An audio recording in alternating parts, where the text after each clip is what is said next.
ఎప్పుడో ఏడాది క్రితం చనిపోయిన వ్యక్తిని ఇప్పుడు పరామర్శించటం ఏంటి? జగన్ తనకు అచ్చొచ్చిన రాజకీయం వైపు మరోమారు అడుగులు వేస్తున్నారా? మాజీ సీఎం పాత పద్ధతిలోనే శవ రాజకీయాలకు శ్రీకారం చుట్టారని కూటమి చేస్తున్న విమర్శలు ఏం సూచిస్తున్నాయి? ఇకపై జనాల్లో ఉండేలా జగన్ ప్లాన్ చేస్తున్నారా? మరి ప్రజా సమస్యలపై పోరాడకుండా కేవలం పరామర్శ యాత్రలతో ఏంటి ఉపయోగం?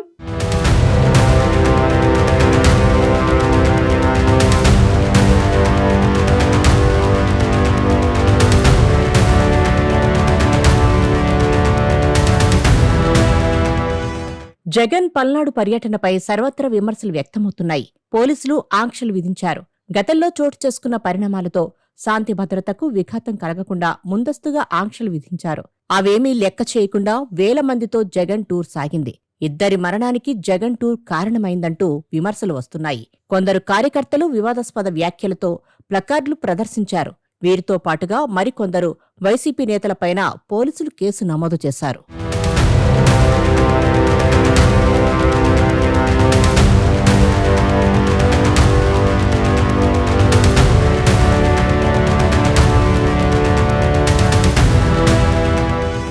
జగన్ పర్యటన వేళ ఆంక్షలను ఉల్లంఘించిన వైసీపీ నేతలు, కార్యకర్తలపై పోలీసులు కేసు నమోదు చేశారు. పర్యటన సమయంలో కంటిపూడి వద్ద పోలీసులు ఏర్పాటు చేసిన బారికేడ్లను మాజీ మంత్రి అంబటి రాంబాబు స్వయంగా తొలగించారు. ఈ సమయంలో పోలీసులతో వాగ్వాదం జరిగింది. దీంతో అంబటి దురుసుగా వ్యవహరించిన కారణంగా అంబటిపైన 4 కేసులు నమోదు చేశారు. అదేవిధంగా జగన్ పర్యటన సమయంలో కొందరు కార్యకర్తలు ప్రదర్శించిన ప్లకార్డులపైన వివాదాస్పద స్లోగన్లు ఉన్నాయి. వారందరిపైన కూడా కేసులు నమోదు చేశారు.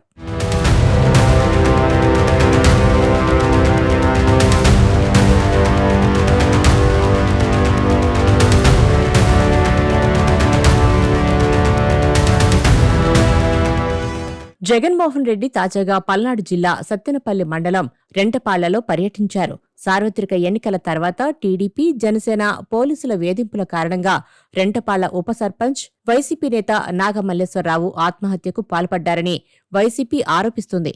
ఈ క్రమంలో నాగమల్లేశ్వరరావు విగ్రహాన్ని ఆవిష్కరించి ఆయన కుటుంబాన్ని పరామర్శించేందుకు వెళ్లిన జగన్ పోలీసు ఆంక్షలు ఏమాత్రం పట్టించుకోలేదు.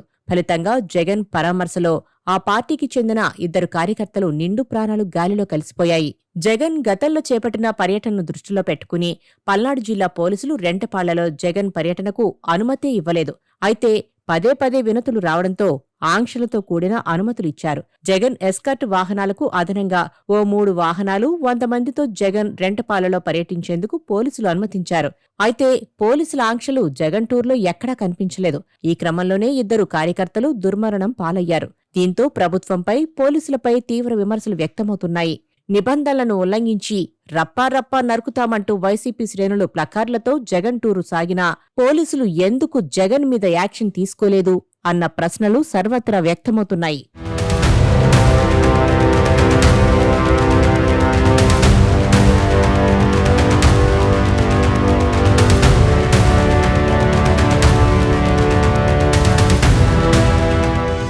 తెలుగుదేశం శ్రేణులు మాత్రం నాగమల్లేశ్వరరావు దాదాపు 2 కోట్ల రూపాయలకు పైగా బెట్టింగ్ కాసి వైసీపీ ఓటమితో ఆ బెట్టింగ్ డబ్బులు చెల్లించలేక సూసైడ్ చేసుకున్నట్లు చెప్తున్నారు. అయితే నాగమల్లేశ్వరరావు చనిపోయి ఇప్పటికీ ఏడాది గడిచింది.